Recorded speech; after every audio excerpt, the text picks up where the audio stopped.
नमस्ते जी। 79वीं श्रव्यकर्णिका श्रीमद् वाल्मीकि रामायणम पुस्तक के अनुवादक संपादक टिप्पणी करता है परमहंस स्वामी जगदीश्वरानंद सरस्वती। पुस्तक का प्रकाशन विजय कुमार गोविंदराम हासानंद द्वारा किया गया है। हम आपको 41वां सर्ग आज आरंभ कर रहे हैं, जिसका शीर्षक है राम का विलाप। अथ 41 सर्गः।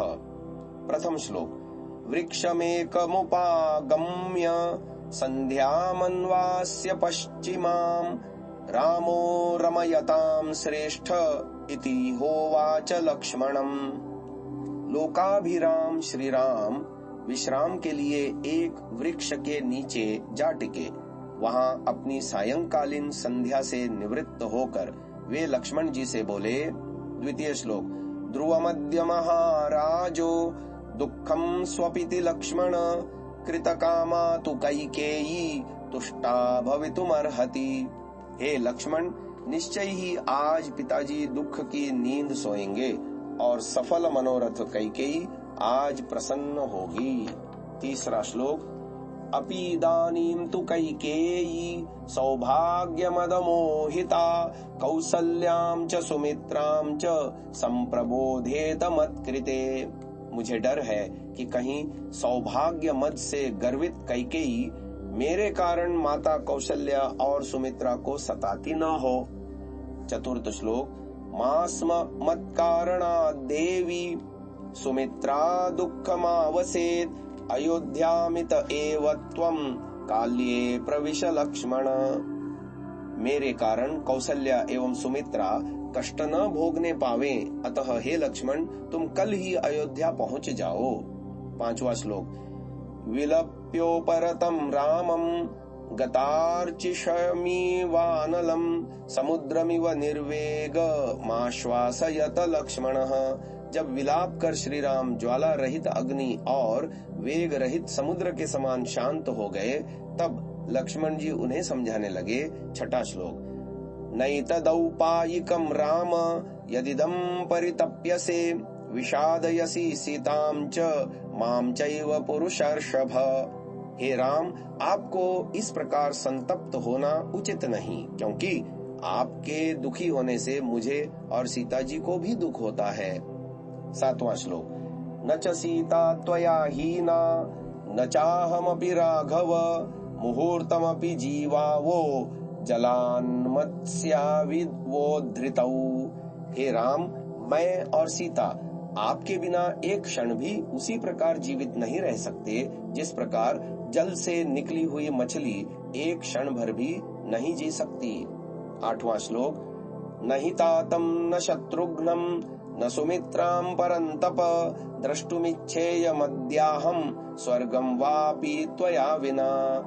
हे शत्रुओं का मान मर्दन करने वाले, मैं आपके बिना न तो अपने पिता को, न अपने सहोदर शत्रुघ्न को और न अपनी जननी माता सुमित्रा को ही देखना चाहता हूँ। यही नहीं, मुझे तो आपके बिना स्वर्ग जाने की भी इच्छा नहीं है। अंतिम 9वां श्लोक है। सलक्ष्मणस्योत्तम पुष्कलं वचो निशम्य चैव वनवासमादरात् समाह समस्ता विदधे परन्तपः प्रपद्य धर्मं सुचिराय राघवः। इस प्रकार लक्ष्मण की उपदेश पूर्ण उत्तम बातों को आदर पूर्वक सुनकर शत्रुहंता राम ने वानप्रस्थाश्रमोचित नियमों का पालन करते हुए 14 वर्ष तक वन में रहने का निश्चय किया। यहीं पर 41वां सर्ग समाप्त होता है। अथ 42 सर्गः। 42वें सर्ग का शीर्षक है भरद्वाज के आश्रम में। प्रथम श्लोक है। ते तु तस्मिन् महावृक्षे उषित्वा रजनीं शिवां विमलेभ्युदिते सूर्ये तस्माद् देशात् प्रतस्थिरे।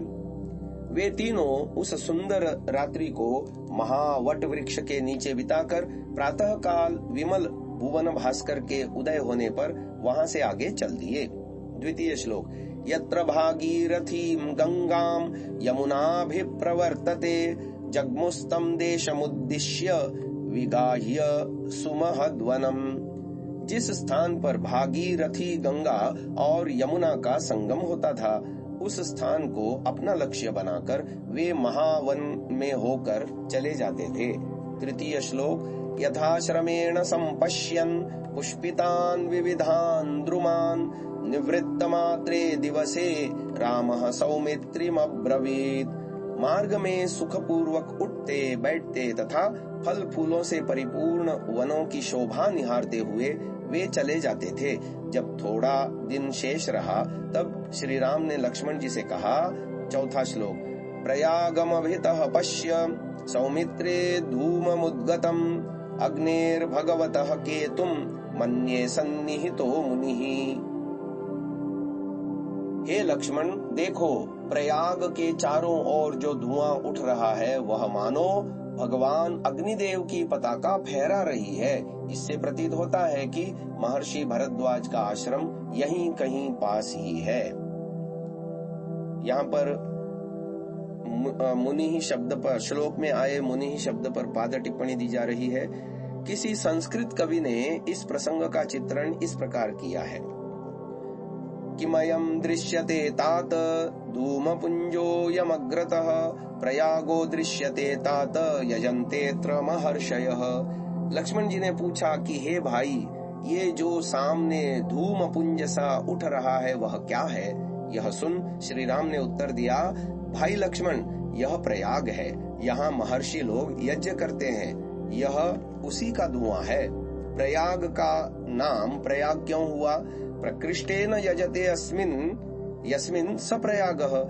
जिसमें प्रकृष्ट रूप से अच्छी प्रकार से यज्ञ हो, उसका नाम प्रयाग है। किसी अन्य कवि ने एक सुंदर अत्यंत उत्प्रेक्षा इस प्रकार की है।